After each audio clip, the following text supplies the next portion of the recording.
বাবা, মাধ্যমিক শুরু হয়ে গেল। সারা দিন ধরে মোবাইলটা ঘাটো, রাখো না, দুটো কথা বলি। আরে এই মাত্র তো নিয়ে বসলাম। সব সময় তো নিয়ে বসে থাকো, রাখো।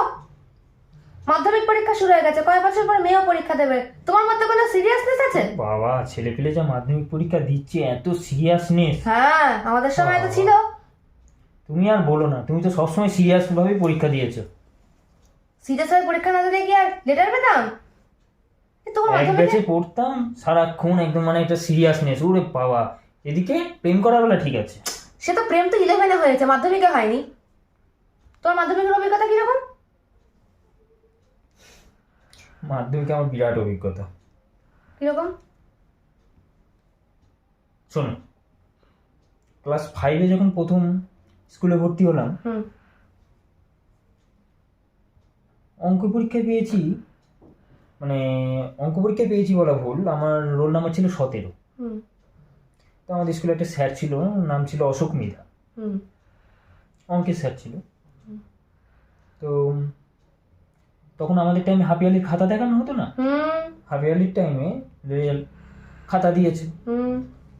আমি স্যারকে বলছি, স্যার আমার তো অঙ্ক, আপনি খাতা দেখে তো আমাকে কোনো মার্কসই দেননি। হ্যাঁ, আমাকে স্যার করলো কি, তখন তো আমাদের টাইমে মারতো, এখন তো বাবা, এখন তো ছেলে পেলে গায়ে হাতই লাগানো যাবে না, মা বাবা আগে তেড়ে যাবে। যে মানে আমার ছেলে মেয়েকে হয়তো মেরে ফেললো। আমাদের একটা ক্লাস টিচার ছিল, তার নাম সীমা মিস। সংস্কৃত পড়াতে গিয়ে বলতাম, চার মেয়েরা দেয়ালে জল ছবি বানিয়ে দেবো। এখনকার ছেলেপেলেদের বলে তো প্যান্টটা আগে ইসে করে দেবে। যাই হোক, আমি স্যারকে গিয়ে বললাম, স্যার আমার তো অঙ্ক খাতা আপনি দেখেছেন, তো মার্কসই তো দেননি আমার, কেন? আমার তো রোল নাম্বার লেখা এখানে। স্যার তখন আমাকে করলো কি, এক চড় মারলো। স্যার চড় মারল, বলছে ওটাই তোর নাম্বার। আমি বলছি, স্যার 17 তো আমার রোল নাম্বার।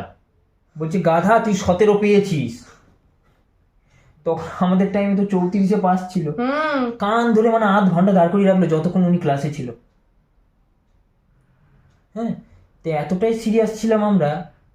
হঠাৎ কি হয়েছে, যখন আমরা ক্লাস 9-এ পড়ি, তখন আমাদের টাইমে একটা মোবাইল বেরিয়েছিল, ক্লাসিকের সেট, রিলায়েন্সের। ওই টাইমে স্যার তো ক্লাসে এসছে, আমরা তার আগেই মোবাইল নিয়ে, আমি আর আমার একটা বন্ধু আছে, তো একটা নোকিয়ার একটা মোবাইল এনেছিল, তখন ক্যামেরা হতো। তো এই মোবাইল নিয়ে, তো আমি তখন ভাবছি ক্লাসিকের আমার সেট মোবাইলটা ক্যামেরা না, ওর মোবাইলটা ক্যামেরা, খুব ভালো লাগছে। মানে তখন মানে একটা ক্যামেরা মানে একটা বিরাট একটা ব্যাপার, মানে ছবি তোলা যাচ্ছে একটা বিরাট একটা ব্যাপার। এখন তো মোবাইল মানে আতিপাতি ব্যাপার। তো স্যার যেভাবে হোক, মানে বন্ধু বান্ধবরা কেউ জানিয়ে দিয়েছে। স্যার এসছে ক্লাসে, এই আমার নাম শঙ্কু।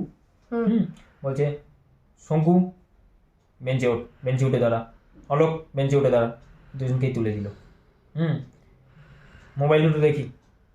Sir mobile? পাখাও মারিস না, ব্যাগে মোবাইল দুটো ঢুকিয়েছিস, দেখি, আমি সব খবর জানি। যাই হোক, স্যার তো খানা তল্লাশি মারবে, তার আগে বাবা মোবাইলটা বার করে দিই, নাহলে আরও পড়বে। এমনি বেত নিয়ে আসে। তো স্যার দুজনকে বেঞ্চিতে তুলে দিল, তুলে দিয়ে বললো কান ধরে দাঁড়া। কান ধরে দাঁড়িয়ে আছি, ভালো কথা। স্যার কি করলো, আমি বলছি, স্যার অঙ্কটা তো করাচ্ছেন স্যার, তা কি খাতায় স্যার টুকে নেবো? খাতায় টুকবি কেন, মোবাইল দুটো দিচ্ছি, এনে ছবি তুলে নে, বাড়ি গিয়ে টুকে নিবি। তা আমরা হচ্ছে মানে এরকম স্কুল লাইফ কাটিয়েছি। আর একটা ম্যাডাম ছিল, কৃষ্ণা ম্যাডাম। তো কৃষ্ণা ম্যাডাম কি হয়েছে, একদিন স্কুলে কি একটা নিয়ে ঝামেলা হয়েছে। আমরা দোতলার ক্লাসে পড়তাম, তখন পড়ি ক্লাস 9। তো কৃষ্ণা ম্যাডাম কি করেছে, ক্লাসে এসছে, আমি শুধু বলেছিলাম যে কেসটা কি, কিছু একটা ঝামেলা হয়েছিল। উনি মানে আধ ঘন্টা থেকে 40 মিনিট, যে আমাদের 35 মিনিট কি 40 মিনিট ক্লাস হতো, 40 থেকে 45 মিনিটও হতো, সারা ক্লাসটা আমাকে শুধু মেরেই গেল। কেমন কেলিয়ে দিয়েছে একেবারে। প্রথমে মানে চুল ধরে, চুলটা বড় ছিল, ঠিক আছে, চুল ধরে এইভাবে নিচু করে পিঠের মধ্যে গুনগুন করে কিল মারলো, সমানে মেরে গেল। আর বললো, যতক্ষণ তুই ক্লাসে আছিস ততক্ষণ উঠবোস করেই যা। আমি তো করেই যাচ্ছি। আমি ম্যাডাম আমি কি এমন বলেছি, কেসটা কি, কেস তোকে পরে বোঝাচ্ছি। আমি আজও বুঝতে পারলাম না যে এই কথা, আজও তুমি বুঝতে পারলে না যে কেসটা কি ছিল, কেসটা কি ছিল, আর কেসটা কি আমি জানতে চেয়েছি, এই কথার খারাপ মিনিংসটা কি ছিল, আমি আজও বুঝতে পারিনি। ঠিক, আমরা তো যে কোনো কিছু হলেই আমরা বলে থাকি যে কি কেস রে ভাই, যেমন আমরা কোনো তা আমার ভালো কিছুকে দেখলেই মাধ্যমিকে- বলি মালটা কি। হ্যাঁ, তা আমার মাধ্যমিকের কেসও হচ্ছে এইরকম। মাধ্যমিকে পরীক্ষা চলছে, তখন তো রিলায়েন্সের সেট যা বললাম বেরিয়েছে, হুম আনলিমিটেড কল। হ্যাঁ, তখন আবার এরকম আনলিমিটেড কল ছিল না, তখন তো 399 টাকা সিমটা নিয়েছিলাম, হুম তখন মিনিট ফ্রি দিচ্ছে, হুম যে 1200 মিনিট কিংবা 1000 মিনিট কিংবা 500 মিনিট এরকম ফ্রি। তা ফোন করে আমার বন্ধুর সাথে, অলোকের সাথে, অলোক আমার ছোটবেলার খুব বন্ধু, হুম একদম নার্সারি ক্লাস থেকে ওর সাথে পড়ি আমি। হুম তো ওর সাথে ফোন করে গেজাচ্ছি, আমাকে বলছে ভাই পড়তে পড়তে না ভালো লাগছে না। আমি বলছি বাবা বিরাট পড়ছিস। হুম হ্যাঁ, কালকে মাধ্যমিক পরীক্ষা, পরশু থেকে আমরা পড়া শুরু করেছি, তার আগে তো তোর বাড়ি থেকে ক্যারাম পেটাচ্ছিলাম। মানে আমাদের দুখানায় হবি ছিল, এক হচ্ছে ক্যারাম পেটানো আর নয় এক হচ্ছে তাস খেলা, হুম কল ব্রিজ খেলতাম। তো আমাকে বলছে ভাই তোর কাছে কোনো বই আছে? আমি বই তো পড়ছি না, পানু বই আছে। আমি বলছি মাধ্যমিক হ্যাঁ, ছেড়ে ওই পড়বে ও? হ্যাঁ আছে, শোনো না। হ্যাঁ আছে ভাই, একটু বল না, একটু শোনা না গল্পটা। হ্যাঁ, পড়তে পড়তে না আর ভালো লাগছে না। আমি বলছি তুই পরশু দিন পড়া শুরু করেছিস, কালকে পরীক্ষা। হ্যাঁ শোনা না। যাই হোক, ওই আর তুই বইটা তো শোনালে। বইটা মানে আহারে। খাটে বিছানার নিচে রাখতাম। তো যাই হোক, ওখান থেকে পড়া শুরু করলাম। আমি ভাই আরেকটু পড়। হ্যাঁ, মানে আমি গরম হয়ে যাচ্ছে। হচ্ছে মানে আমার মাধ্যমিক পরীক্ষা কালকে, আমরা দুজন মিলে ওই নিয়ে আলোচনা হচ্ছে, কালকে গিয়ে যে কি পরীক্ষা দেবো। তা যাই হোক, প্রথম দিন বাংলা পরীক্ষা, যত সময়, হ্যাঁ বাংলা পরীক্ষা দিতে গেছি। বাবা তো নিয়ে গেছে ছেড়ে এসেছি, আবার ছুটির টাইমে বাবা গেছে। বাবা বলছে চল আজকে খাসির মাংস এনেছি, কেমন হয়েছে? পরীক্ষা ঠিক আছে মাংস। আমি বলছি হ্যাঁ খুব ভালো হয়েছে পরীক্ষা। মনে মনে ভাবছি যে কি পরীক্ষা দিয়ে এসেছি রাতে ভগবান, ফোন করে। কি পরীক্ষা দিস না। আমার সব কমন এসছে বাংলা, ওই, স্যার যা বলেছিল তাই চলে এসেছি। তখন আমি ভোলা স্যারের কাছে পড়তাম। তো উনি যা বলেছে তাই চলে এসছে পরীক্ষায়। কিন্তু আমি ভাবছি এত কমন এসছে, শুধু ভেবেই গেলাম এই কোশ্চেনটা লিখবো। হ্যাঁ, আর আমার একটা রোগ ছিল যে মানে ঠিক আছে লাস্ট ঘন্টা তো এখনো বাকি আছে, এখনো অনেক লেখার টাইম আছে। এই করতে করতে বাইরে তাকাই, হ্যাঁ। বাইরে পুকুর, কেউ হয়তো স্নান করছে কিংবা কোনো গরু ঘুরে বেড়াচ্ছে, ওকে দেখতে দেখতেই খানিকটা টাইম। ভাবছি যে এই কোশ্চেনটা এইভাবে লিখবো না আর একটু আলাদাভাবে লিখবো, একটু গুছিয়ে লিখতে হবে। মানে এই ভাবতেই টাইম কেটে যাচ্ছে। লাস্ট ঘন্টায় গিয়ে এমন তাড়াহুড়ো করলাম, পরে যখন বাড়ি এসে হিসাব করলাম, ভাই 100-র মধ্যে না 54 নম্বর আনসার দিয়েছি। হ্যাঁ, আমি জানি না আমার এমনই কপাল ভালো, যখন মাধ্যমিকের, জানি না কেউ বিশ্বাস করবে নাকি, তুমি বিশ্বাস করবে নাকি জানি না, যখন মাধ্যমিকের ফল বেরোলো, রেজাল্ট বেরোলো, তখন মানে কি রেজাল্টের দিনও মানে এখন বিশাল একটা ব্যাপার, হ্যাঁ বারবার বাথরুমে যাচ্ছি। হুম। তখন তো আমাদের টাইম আর অনলাইনে রেজাল্ট বেরোতো না, না না তখন তো মানে বোর্ড টাঙানো বোর্ড হতো। টাঙানো, যতক্ষণ না বোর্ড টাঙাতো জানতেও তো পারতাম না। এইবার কি করেছি, ওখানে একটা আমাদের ওখানে একটা বকুল গাছ ছিল স্কুলের মধ্যে, ওখানে আমরা বসে আছি বন্ধু বান্ধব, বারবার বাথরুম চাচ্ছে। হ্যাঁ, পাস করবো তো, বাংলায় ফেল করবো, সবাই তো হাসাহাসি করবে যে বাংলাতে ফেল করেছে। প্রত্যেকটা পরীক্ষায় মোটামুটি ভালো হয়েছিল। যাক, তো গিয়ে যখন দেখি না পাস করেছি, কি লিখেছিল প্রত্যেকটা সাবজেক্টের তো আর তখন মার্কস দিয়ে দিত না, কত পেয়েছি, সেটা 410 পেয়েছি। কোন ডিভিশন? সেকেন্ড ডিভিশন পেয়েছি। আমি নিজেই ভাবতে পারছি না যে 5 থেকে 9 পর্যন্ত পেয়েছি, কোনোদিন আজ পর্যন্ত 400-র উপরে নাম্বার পাইনি। মাধ্যমিকে কি আমি রেজাল্ট করে ফেললাম যে 410 পেয়ে গেলাম আমি নিজেকেই মানে ভাবতে পারছি না। সারা বছর না পড়ে পরীক্ষার একদিন আগের থেকে পড়ে 410, ওই প্রাইভেটে পড়লাম, এই পর্যন্ত খুব ভালো রেজাল্ট করতাম। তবে কি মা গাইড করতো, মা জবের থেকে গাইড করা ছেড়েছে 9 থেকে, ঠিক আছে, তখন থেকেই গোল্লাই যাচ্ছি। আর 5 থেকে তো মানে শুরু হয়ে গেছিল মনে মনে একটা প্রেম একটা ভাব হয়ে গেছে। First class Rama, second class Saraswati. হ্যাঁ, তো এরকম একটা ব্যাপার, মানে কেউ আমার সাথে প্রেম করিনি, মানে প্রেমটা আমি করেছি, হ্যাঁ একতরফা। হ্যাঁ, তো তারপর তো ফাইনালি তোমার সাথে প্রেম করে তোমাকে বিয়ে করলাম।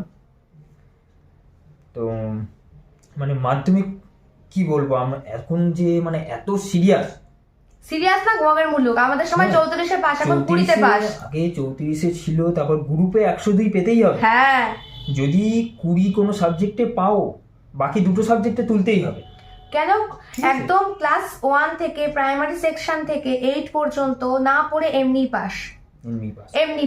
ও একটা কথা বলতে তো, এখনকার বাচ্চারা বেসরকারিতেও পড়ে, সরকারিতেও পড়ে। বেসরকারি অ্যাটেন্ডেন্সের জন্য সরকারিতে যায় না। সরকারিতে পড়াচ্ছে কেন?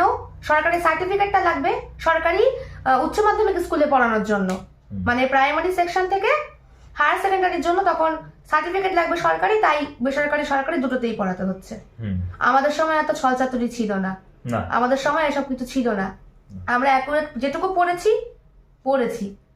এখনকার একটা বাচ্চাকে ডেকে জিজ্ঞেস করো তো, তুমি আমি যেটা জানি সেই উত্তরটা ওরা দিতে পারবে না। যারা নাকি ওই 5 থেকে 8 অব্দি ডিপেন্ড হয়ে আছে যে আমরা তো পাস তো করেই যাবো, মানে তো পড়াশোনার কোনো মানে মূল্যই নেই, পাস তো করেই যাবো।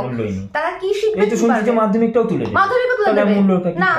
পশ্চিমবঙ্গ মানে বোর্ডে বসে পরীক্ষাই থাকবে না, আর মাধ্যমিকের জায়গায় হবে 10 পাস। আমাদের মেয়েই হয়তো তাই দেবে। যতই বলো না কেন, মাধ্যমিক একটা টেনশন হোক না টেনশন হোক, মাধ্যমিক একটা মানে জীবনের প্রথম ধাপ যেটাকে বলে পরীক্ষা, বাইরে এক্সামিনে বসে একটা বিরাট বড় একটা মানে পাওনা যাকে বলে। আমাদের সময় বা আমাদের মায়ের সময় 8 পাস করে মাধ্যমিক দেওয়া মানে কিন্তু তার একটা বিরাট বড় দাম, বিরাট শিক্ষিত। 8 পাস করলে নার্সিং এ চাকরি পাওয়া যেত। আমার মার বাবা শুনেছি 4 পাস করা, হ্যাঁ 4 পাস ছিল দাম, সরকারি চাকরি করতে, দাদু মিলে চাকরি করতে ছিল তো, এমনকি গ্রুপ সিতে চাকরি করতো। তিনি রিটায়ার করেছে যখন, হ্যাঁ তখন অবশ্য মাইনে তখন কম ছিল, ঠিক আছে, তখন নিচে মানে 4 পাস মানে একটা বিরাট দাম ছিল। দাদুর যা ইংলিশ পড়ে আমি শুনতাম, ঠিক আছে, মানে বিরাট একটা ব্যাপার। এখন হয়তো অনেক শিক্ষিত যারা হয়তো গ্রাজুয়েট পাস করে গেছে, তারা ঠিক মতো ইংলিশই জানে না, কথাই বলতে পারে না, বাংলাতেই কথা বলতে পারে না ঠিকঠাক। মানে আমরা যে বাঙালি, বাংলাতেও কি ঠিকঠাক আমরা কথা বলতে পারি? পারি না। আমরা কি বলবো, যদি এই যে এখন আমরা মোবাইল ইউজ করি, হ্যাঁ, তা মোবাইলে তো এখন প্রত্যেকটা দেশের ভাষা পাওয়া যায়, হ্যাঁ, সেখানে যদি আজকে যদি মোবাইলটাকে আমরা বাংলা ইউজ করি, আমরা ওর থেকে পারবোই না। 90% মানুষ আমরা পারবো না ইউজ করতে, কারণ আমরা ইংলিশটাকে এমন ভাবে নিয়ে নিয়েছি,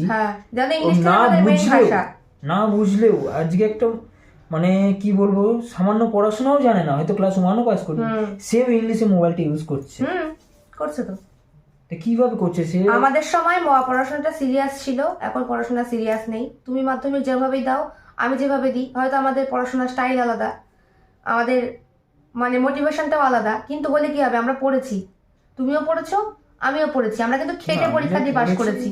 না, এখন যে কেউ খেটে পরীক্ষা দিয়ে পাস করছে না, এটা ভুল। কেন ভুল? না, আমি সেটা তো বলছি না। আমি হচ্ছে মানে এখনকার যে বাচ্চাদের মানে পড়াশোনার ব্যাপারটাই নষ্ট, এটাই বলছি। আমাদের সময় তো 5 থেকে 8 পর্যন্ত 20তে পাস ছিল না, বা পাস কম্পালসারিও ছিল না। আমাদের সময় ফেল ছিল, ফেল করানো হতো। এতে কি হচ্ছে যে স্টুডেন্টটার মনে একটা খারাপ ইয়ে করছে যে মানে আমি তো পাস করব। এবার কি হচ্ছে, একটা ভালো স্টুডেন্ট এইভাবে ক্লাস 5 থেকেই নষ্ট হয়ে যাচ্ছে। হ্যাঁ, এবার যে না 5 কি ক্লাস 1 থেকে সে নষ্ট হয়ে যাচ্ছে, কারণ অলরেডি সে জানে পাস করিয়ে দেবে। আর যে এবার একটা ব্রিলিয়ান্ট স্টুডেন্ট তৈরি হতে গিয়েও সেখানে বন্ধ, তাহলে মাধ্যমিকে গিয়ে সে হাইপার রেজাল্ট করবে কি করে?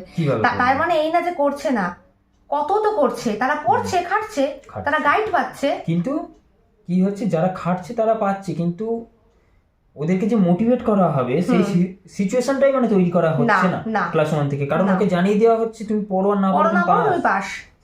দরকার পড়লে মানে এমনও দিন আসবে মানে স্যার খাতায় লিখে পাস করিয়ে দেবে, সত্যিই তাই। তো যাই হোক, আমি যেটা বলছিলাম যে বাংলা পরীক্ষায় যখন দেখলাম খাতা, দেখি 52 পেয়েছি। মানে আমি নিজেই জানি না যে মানে 52 কি করে পাওয়া যায়। এবার জানি না যে মানে যে এক্সামিনার মানে আমার খাতাটা দেখেছিল আদেও কি ঠিকভাবে দেখেছিল। আমি একটা জিনিস করতাম কি, আমি কোনো তো মানে ছেড়ে আসতাম না, কিন্তু বাংলাটা এতটা ভেবেছি আমি, ভাবতে আমার টাইম কেটে গেছে।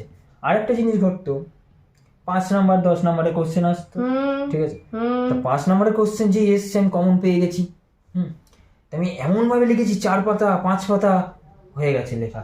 10 নম্বরের কোশ্চেন মানে 1 পাতা ঠিকঠাক ভরাতে পারছি না, এইরকম হয়েছে। এই তো মাধ্যমিক। আবার কেউ একটা সর্বোচ্চ হবে, তাকে নিয়ে 2 দিন মাতামাতি হবে, নিউজ চ্যানেল হবে, রিপোর্টাররা যাবে, আবার সে ধামাচাপা পড়ে যাবে।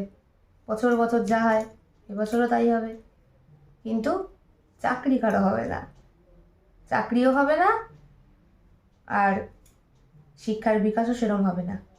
তোমার আমার সময় যাও ছিল, এখন সেটা গেছে, আগামীতে সেটা হয়তো আরো নষ্ট হবে।